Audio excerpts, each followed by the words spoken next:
de sus vendedores. Los reunió y, tomando una cartulina blanca bastante grande, puso un pequeñísimo puntito negro en la mitad de la cartulina y dijo: tengamos un poco de creatividad.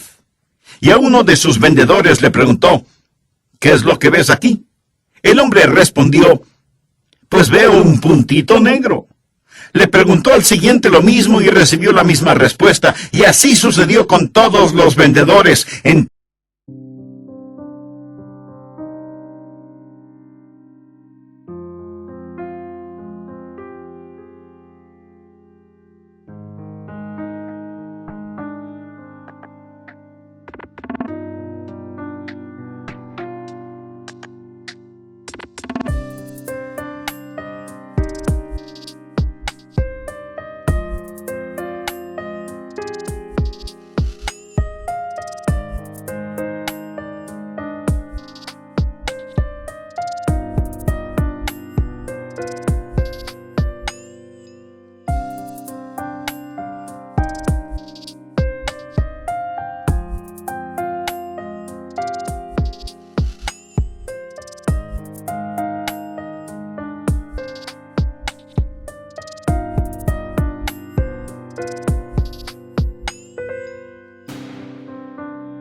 Entonces el gerente dijo: no es extraño que todos ustedes solo vieron el puntito negro, pero nadie vio la blancura que lo rodeaba.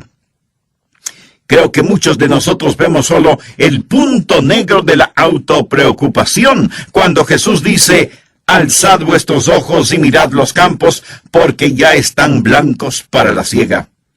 Dios tiene un plan para usted, y Él quiere que quite sus ojos de su propio ego. Y oro a Dios que este mensaje sea utilizado por Él mismo para ayudarle a que usted pueda hacerlo. Porque yo no quiero herir sus sentimientos, pero sí quiero decirle algo. Y si de alguna manera llego a herir sus sentimientos, usted puede pedirme perdón y yo lo perdonaré. Escúcheme, no importa con cuánta fidelidad usted asiste a la iglesia, no importa cuán generosas sean sus ofrendas, no importa cuán recatado sea su caminar o cuán elocuente sea su hablar, ni tiene importancia lo hermoso que puede cantar. Si usted no hace ningún esfuerzo para traer hombres, mujeres, niños y niñas a Jesucristo, usted no está bien con Dios. Permítame repetirlo. Si usted no hace esfuerzos para traer hombres, mujeres, niños y niñas a Jesucristo, usted no está bien con Dios. ¿Por qué? Porque usted es culpable de alta traición contra su Rey. Jesús nos ordenó ir y hacer discípulos. Esa no fue una solicitud, ni una sugerencia de su parte, fue una orden. Por lo tanto, cada creyente debe ser un evangelista.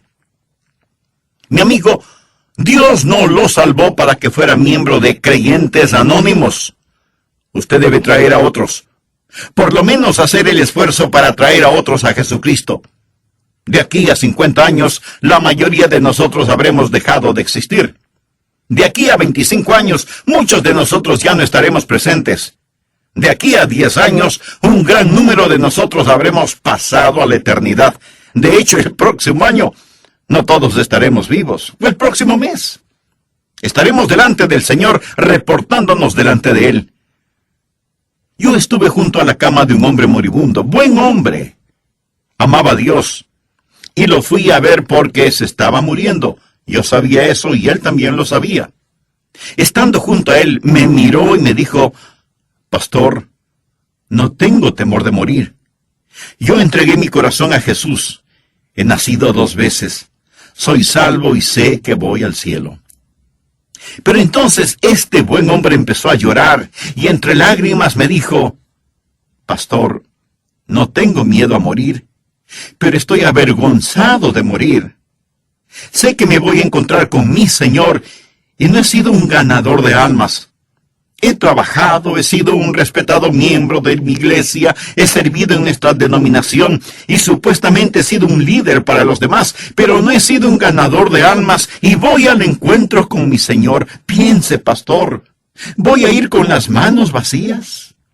Debo presentarme así delante de mi Salvador, sin tener ni una sola alma con la cual pueda saludarle.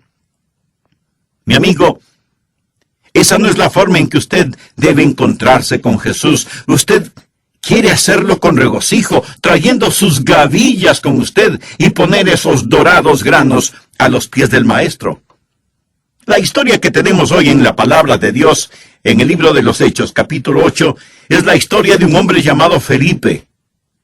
Uno de nuestros hijos se llamó Felipe. Mi esposa y yo le pusimos ese nombre a nuestro hijito que ya está en el cielo, porque respetamos mucho a ese hombre bíblico. Felipe fue un diácono. Podríamos decir que fue el primer misionero. Y él se encontraba en la ciudad de Samaria, predicando el Evangelio, y multitudes fueron salvadas. Dios estaba haciendo cosas increíbles. Fue, por así decirlo, una gran campaña evangelística. Y aunque él era un diácono, él estaba practicando lo que dije hace algunos minutos. Cada creyente es un evangelista, y Felipe fue un evangelista. Ahora, no todos nosotros podemos ser evangelistas o predicadores. Pero aunque no podamos ser predicadores, todos podemos ser alcanzadores.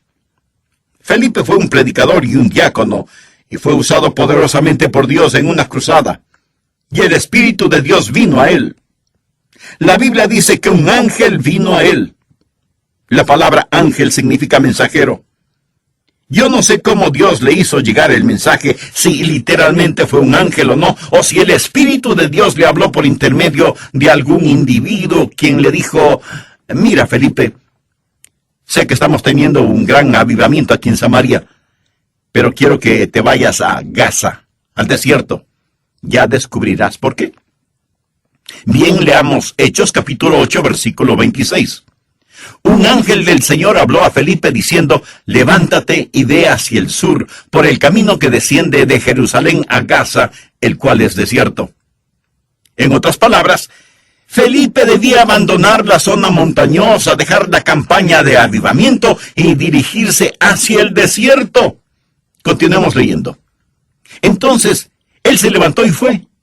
Y sucedió que un etíope, eunuco, funcionario de Candace, reina de los etíopes, el cual estaba sobre todos sus tesoros. Este hombre era el secretario del tesoro, no era un hombre ordinario, era un miembro de alta jerarquía en el gobierno de Etiopía.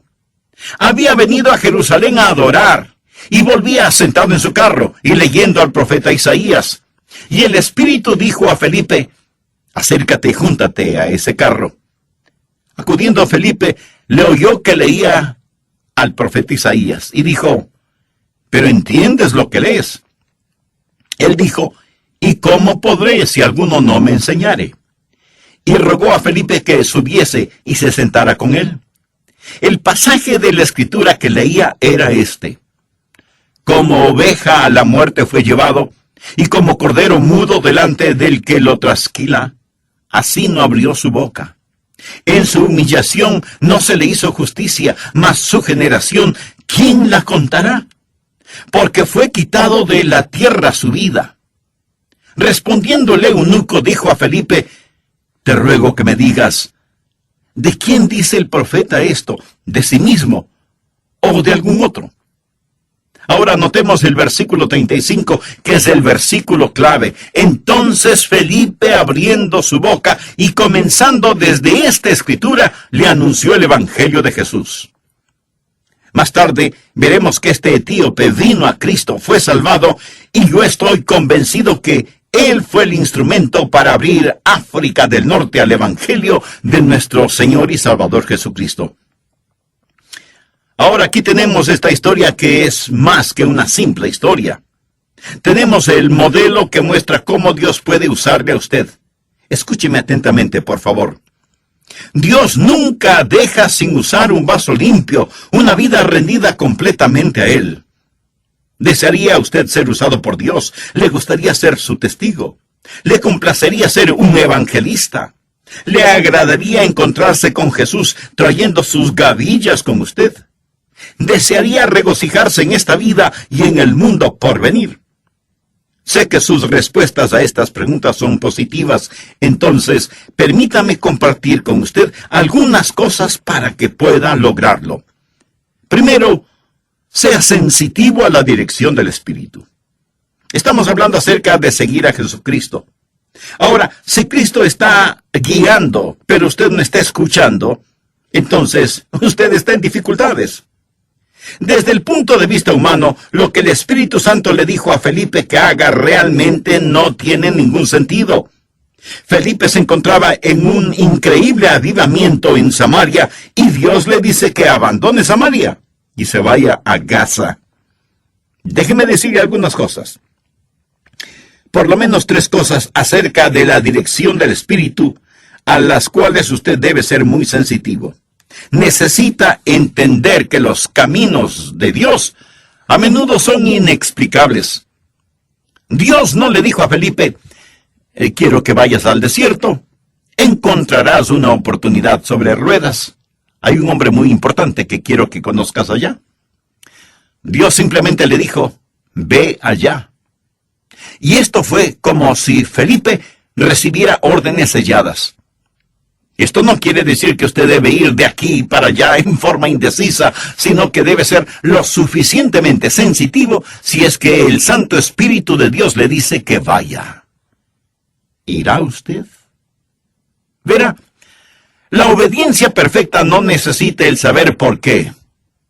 Cuando yo llegué a la Iglesia Bautista Bellevue, hace ya muchos años, francamente yo no sabía por qué.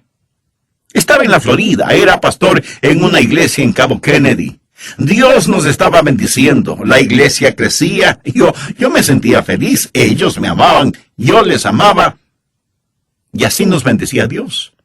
Había estado allí por 8 años, cuando el comité de púlpito de la iglesia Bellevue empezó a conversar conmigo acerca de la posibilidad de venir acá.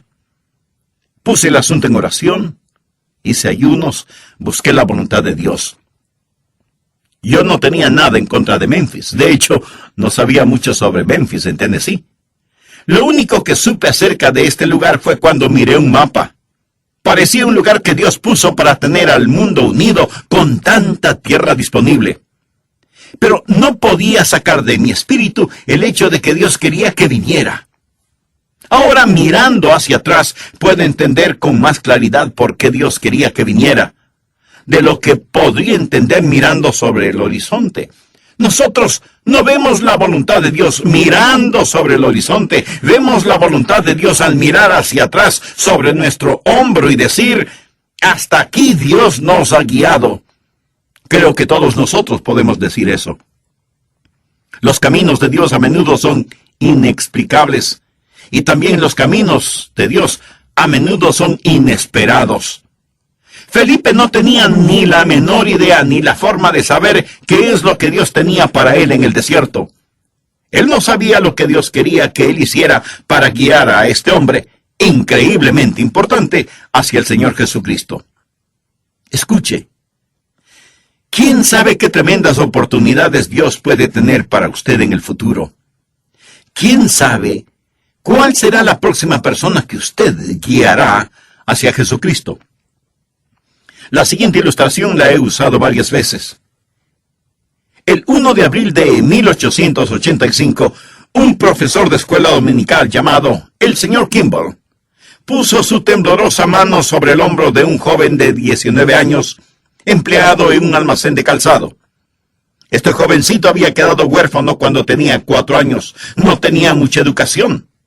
Pero el señor Kimball le dijo a este joven acerca de Jesús, oró con él y el joven recibió a Cristo.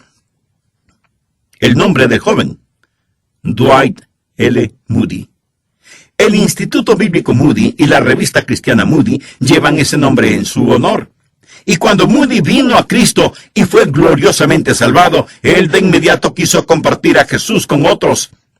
Y lo hizo en el interior de la ciudad, con niños y niñas a través del movimiento de las escuelas dominicales, y Dios lo bendijo en una forma extraordinaria. Un día, Moody fue a escuchar la predicación de Henry Barley. Y en su mensaje, Barley dijo, el mundo todavía está por ver lo que Dios puede hacer con un hombre totalmente rendido a Él. Y Moody se dijo, yo seré ese hombre totalmente rendido a él. Y Dios empezó a bendecir a Moody. Y aunque sin mayor educación, se convirtió en un evangelista internacional. En la última carta que él escribió, encontraron 48 errores gramaticales. Y sin embargo, este hombre fue utilizado para estremecer 2 continentes.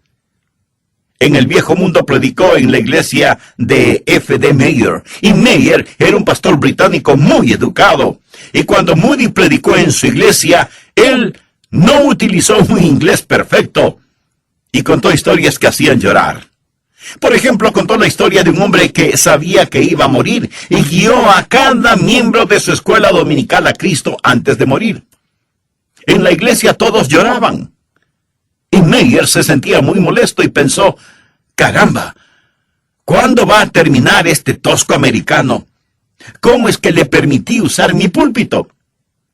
Sin embargo, más tarde, después del servicio, Mayer estaba tomando té con una hermana de la iglesia y le preguntó, ¿cómo está usted, hermana? Y ella le contestó, maravillosamente bien, hermano Mayer. Desde que el hermano Moody llegó, he guiado a cada participante de mi clase a la fe salvadora en Jesucristo. Mayer más tarde testificó diciendo, ese día aprendí de Moody el lenguaje de el alma. Y mi vida fue cambiada. Más tarde, Mayer vino a los Estados Unidos. Moody fue de los Estados Unidos a Inglaterra y Mayer vino de Inglaterra a los Estados Unidos y fue invitado a predicar en una universidad cristiana. Su tema fue entrega total.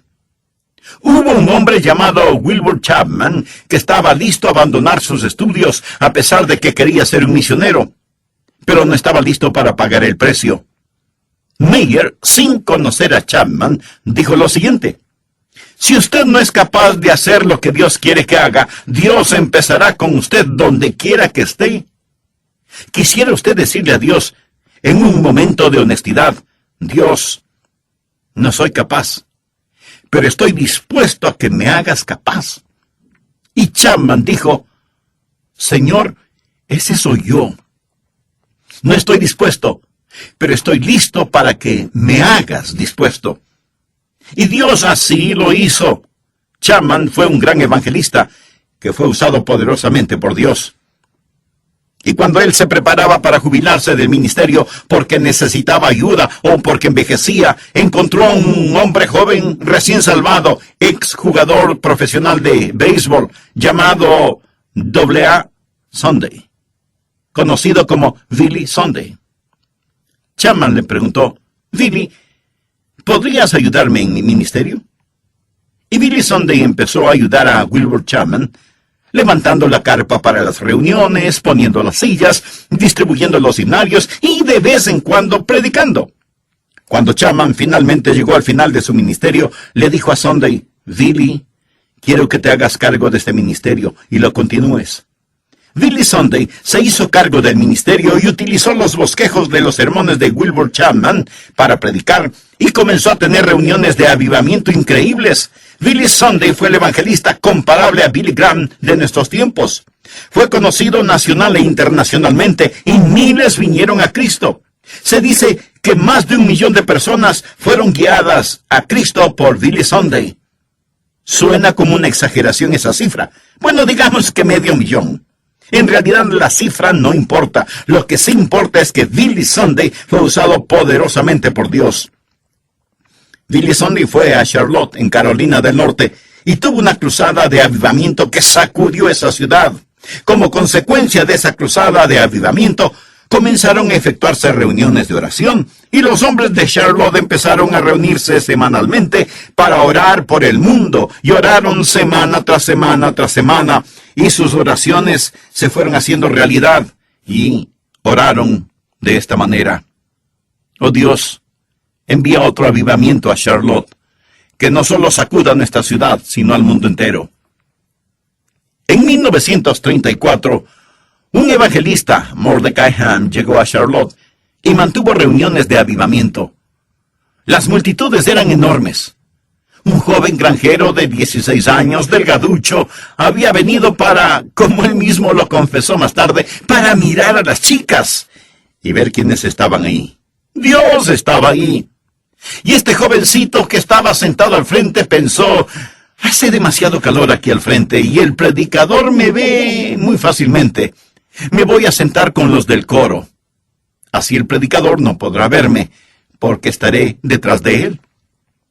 Así este jovencito, llamado Billy Graham, se fue a sentar con los del coro. Pero el dedo de Dios lo encontró. Y esa noche Billy Graham entregó su corazón al Señor Jesús y ha sido utilizado por Dios, como usted muy bien lo sabe, como ningún otro hombre en la historia, trayendo almas a los pies de Jesucristo. Amigo, ¿quiere usted ser utilizado por Dios? Pues primero tiene que arrepentirse de sus pecados y por fe recibir al Señor Jesucristo como Salvador y Señor. Muy sinceros saludos para todos ustedes, amigos de El Amor que Vale. Estoy compartiendo con usted el tema Todo creyente un evangelista.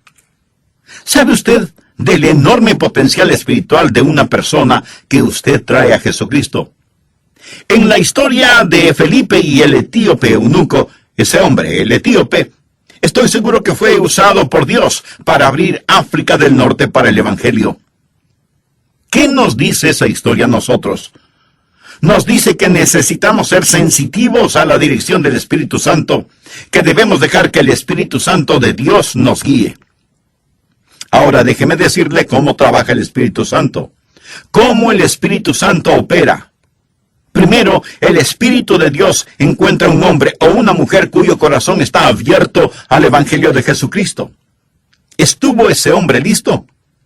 Evidentemente estaba listo.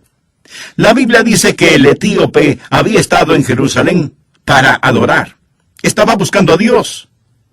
Él había estado en la ciudad más religiosa sobre la faz de la tierra, pero los pozos de la religión estaban secos, y él regresaba religioso, pero perdido. Él tenía una porción del Antiguo Testamento. Tenía uno de los libros más extraordinarios del Antiguo Testamento en sus manos. Estaba leyendo Isaías 53, lo que yo llamo el Evangelio de Isaías. En otras palabras, el tiempo era propicio.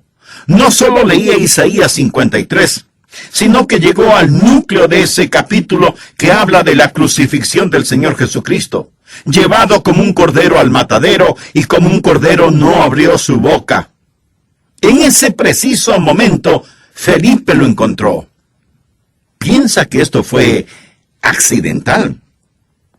Dios trabaja en una persona hasta que esa persona está lista y madura. Entonces Dios trabaja en otra persona y le dice, tú eres mi elegido. Tengo a una persona aquí que está lista. Alguien con un corazón tierno, con hambre espiritual, con necesidades. Puedes venir desde Samaria. Ven aquí, a Gaza, en el desierto. Quiero que ustedes estén juntos. Dios trabaja en el pecador y Dios trabaja en el ganador de almas, y cuando somos sensitivos a la dirección del Espíritu, Dios nos junta. Jesús dijo, me es necesario ir por Samaria. ¿Por qué Jesús en este viaje vio la necesidad de ir por Samaria? Por causa de la mujer junto al pozo. Esa fue una cita divina. Jesús tomó el camino que la mayoría de personas no tomaría, se encontró con la mujer y le dio el agua de vida eterna. Cornelio y Simón Pedro. Dios trabajó en Simón Pedro y le dijo, Simón, tienes que dejar tu prejuicio racial. Hay un gentil al que necesitas testificar. Dios trabajó en ese gentil llamado Cornelio y le dijo, voy a enviar a alguien para que te diga cómo ser salvo.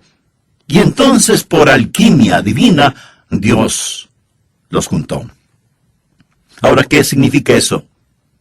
Cuando usted es sensitivo a la dirección del Espíritu, Dios le guiará hacia alguien que necesita a Jesús. Aquellos que son estudiantes, mañana encontrarán a algún estudiante. Si usted es sensitivo, tal vez Dios está preparando a algún estudiante para que usted le testifique. Para los hombres de negocios, si son sensitivos, Dios les guiará hacia alguien, tal vez no mañana, pero en su tiempo. Dios le guiará si usted es sensitivo. Dios estará trabajando en algún individuo. Tal vez mañana, estudiante, habrá alguien que fue a la iglesia el domingo, fue a las fuentes de la religión y salió sediento. Tal vez conocen la Biblia, pero no saben cómo ser salvos. Manning Beasley, gran hombre de Dios, solía decir, cuando usted está bien con Dios, escuche, cuando usted está bien con Dios, tendría que apostatar para evitar el ganar almas. Quiero decir que cuando usted está en el fluir del Espíritu, cuando Dios trabaja en el corazón del no salvo y trabaja también en el corazón del ganador de almas, Dios los pondrá juntos. Mi amigo, ¿es usted guiable? Estamos hablando acerca de seguir al Señor. ¿Es usted un seguidor de Cristo? Dios tiene un plan para usted. Ahora, aquí está la segunda cosa que quiero decir. Lo primero fue ser sensitivo a la dirección del Espíritu. Segundo, apresúrese ante las demandas del Espíritu. Hechos capítulo 8, versículos 29 y 30. Y el Espíritu dijo a Felipe, acércate y júntate a ese carro. Acudiendo Felipe, le oyó que leía al profeta Isaías y dijo, ¿pero entiendes lo que lees? Si él no se hubiera acercado, hubiera perdido la oportunidad. Creo que tuvo que correr para alcanzar al etíope. Pudo haber buscado excusas para no hacerlo. Si Felipe hubiera utilizado excusas, hubiera podido razonar por qué no hacerlo. Hubiera podido decir, ese hombre es rico, es importante, no puedo acercarme a él. O bien pudo haber dicho, está leyendo, está ocupado, no debo interrumpirlo. O pudo haber dicho, bueno, él es de otra raza, no sería apropiado de mí el hablarle. Pero Felipe se acercó porque el tiempo fue preciso, aunque era corto. Perdemos muchas oportunidades doradas porque no somos rápidos a las demandas del Espíritu y esas oportunidades se deslizan entre nuestros dedos. Tercero, esté firme en el deseo del Espíritu. Ahora, ¿cuál es el deseo del Espíritu de Dios? Bueno, ¿dejaría usted que el Espíritu de Dios sea su deseo? ¿Cuál es el deseo del Espíritu de Dios? Escuchen lo que dice Juan 15, versículos 26 y 27. Pero cuando venga del que lo trasquila, así no abrió su boca.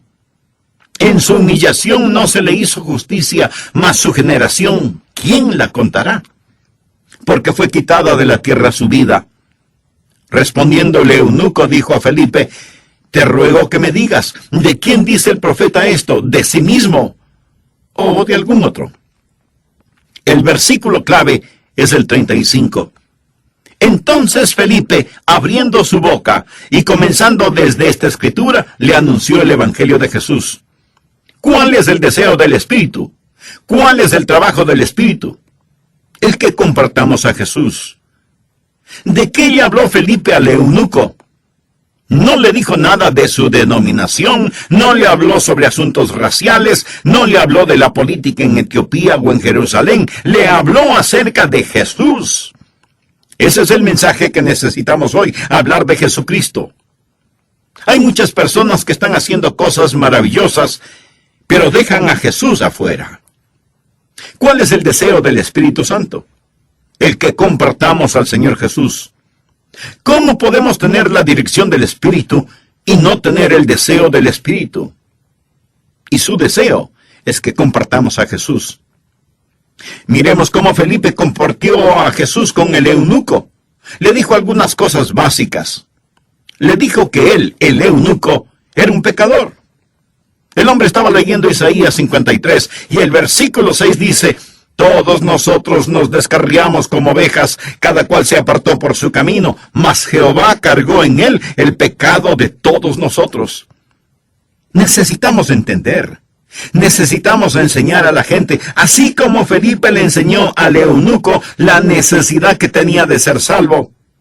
Y no hay ninguno tan bueno que no necesite ser salvo, y ninguno tan malo que no pueda ser salvo. Cuando Felipe le preguntó si entendía lo que estaba leyendo, el hombre le respondió: ¿cómo podré si alguno no me enseñare? Si usted quiere que la gente se salve, tienen que entender que son pecadores. Tienen que entender que Cristo murió por ellos. Felipe usó el texto para mostrar cómo Jesús, el Cordero de Dios, como Cordero en el matadero, murió sobre la cruz, tomó nuestro lugar en la cruz como sustituto. Un Dios santo no puede ignorar el pecado. Hay que pagar la culpa del pecado. Leí acerca de una empleada doméstica a quien Dios salvó. Y un hombre que quería burlarse de su fe le preguntó: ¿y cómo se siente ser una santa? Y ella respondió: realmente no estoy segura. Sé lo que es un santo y también sé que he sido salvada por gracia y voy rumbo al cielo. Y el hombre le dijo: así que has sido salvada. ¿Y cómo se siente ser salvada? Y ella respondió: probablemente no puede explicarlo como para que usted entienda, pero le diré lo que yo siento. Siento que estoy en las sandalias de Jesús y que Jesús está en mis zapatos. Mi amigo, ni un teólogo pudo haber dicho mayor verdad. Todos nosotros nos descarriamos como ovejas, cada cual se apartó por su camino, pero Jehová cargó en él el pecado de todos nosotros. Él tomó nuestro lugar para que nosotros pudiéramos tomar su lugar. ¿Qué necesita entender para ser salvo? ¿Cuál es el deseo del Espíritu? Primero, que somos pecadores y necesitamos ser salvos. Como ovejas nos hemos descarriado. Jesús, el Cordero de Dios, fue sacrificado por nosotros. Y segundo, que la salvación es por fe, no por obras de ninguna naturaleza. Es un regalo de Dios. ¿Cómo sé que Felipe enseñó eso? Bueno, en Hechos 8, 36 y 37 leemos: y yendo por el camino, llegaron a cierta agua, y dijo el eunuco: aquí hay agua. ¿Qué impide que yo sea bautizado? Y Felipe dijo: si crees de todo corazón, bien puedes. Hay que tener el bautismo del creyente. No bautismo antes de creer, sino el bautismo del creyente. No es un bautismo el que salva, sino bautismo que, como lo voy a demostrar en un momento, es una ilustración y demostración de su salvación. Note lo que Felipe le dijo: debes creer con todo tu corazón y entonces serás salvo. La salvación es por la gracia, por medio de la fe. Hay un himno que dice: maravillosa gracia. Nada depende de usted, todo es de Dios. ¿Lo entiende? Eso es gracia. En Romanos 11:6 leemos: y si por gracia, ya no es por obras. De otra manera, la gracia ya no es gracia, y si por obras, ya no es gracia. De otra manera, la obra ya no es obra. Eso tiene sentido si usted no lee ese versículo. En el plan de Dios, o es la gracia, o son las obras. Nunca es gracia y obras. Si usted estuviera colgando sobre un profundo precipicio, al fondo del cual hay cortantes rocas, y hay una cadena que tiene fuertes eslabones de acero, pero un eslabón es de papel crepé, ¿cuán seguro se sentiría usted sujetándose a esa cadena? Mi amigo, si cualquier parte de su salvación depende de usted mismo, no lo va a lograr, no lo va a lograr, es por gracia. ¿Qué es lo que Felipe le dijo al eunuco? Que era un pecador y que Cristo murió por él. Que si él ponía su fe en donde Dios puso sus pecados, él sería salvo. Ahora la señal de que él realmente creyó es que estaba listo para ser bautizado. Hechos 8, 37 al 39 dice: Felipe dijo: si crees de todo corazón, bien puedes. Y respondiendo dijo: creo que Jesucristo es el Hijo de Dios. Y mandó parar el carro, y descendieron ambos al agua, Felipe y el eunuco, y le bautizó. Cuando subieron del agua, el Espíritu del Señor arrebató a Felipe, y el eunuco no le vio más, y siguió gozoso su camino. ¿Cuál fue el motivo para este bautismo? Primero, obediencia. ¿Ha sido usted bautizado? Jesús ordenó el bautismo cuando dio la gran comisión. Por tanto, id y haced discípulos a todas las naciones, bautizándolos en el nombre del Padre, y del Hijo, y del Espíritu Santo, enseñándoles que guarden todas las cosas que os he mandado. Y he aquí, yo estoy con vosotros todos los días, hasta el fin del mundo. ¿Quiere que Cristo esté con usted? Obedezca sus mandamientos, enseñe sus mandamientos, y el bautismo es uno de ellos. El bautismo no es necesario para la salvación, pero es necesario para la obediencia, y la obediencia es necesaria para el gozo. El eunuco siguió gozoso su camino. El bautismo es también una forma de confirmación, o sea, hacer real en la persona lo que le ha sucedido. Aquí estaba ese hombre de gran autoridad, yendo en su carro. Se salva. Ve un lugar con agua y pregunta qué impide que sea bautizado. Felipe le dice que si cree de todo corazón puede hacerlo. El hombre hace detener el carro, los dos bajan y el eunuco pregunta, ¿qué debo hacer ahora? Felipe seguramente le dio algunas indicaciones. No sé exactamente cómo lo hizo, pero había suficiente agua para ser bautizado. No le echó unas gotitas de agua. Ambos se metieron en el agua y el hombre fue bautizado. La palabra griega baptizo significa sumergir. El hombre fue sumergido. ¿Por qué lo hizo? Para demostrar la muerte, la sepultura y la resurrección del Señor Jesucristo. Porque somos sepultados juntamente con Él. ¿Cómo lo fue Cristo? Para muerte por el bautismo, a fin de que como Cristo resucitó de los muertos por la gloria de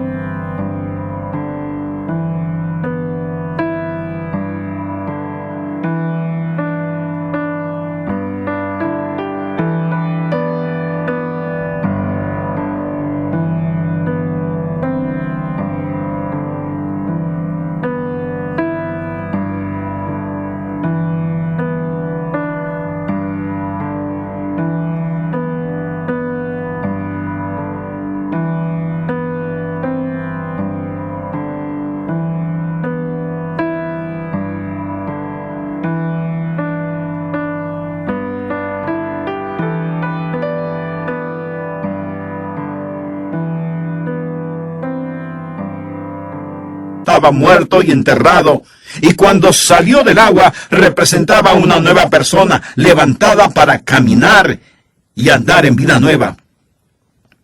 Quisiera tener más tiempo para esta historia, pero tengo que terminarla. Escúcheme, ¿qué privilegio nos ha dado Dios?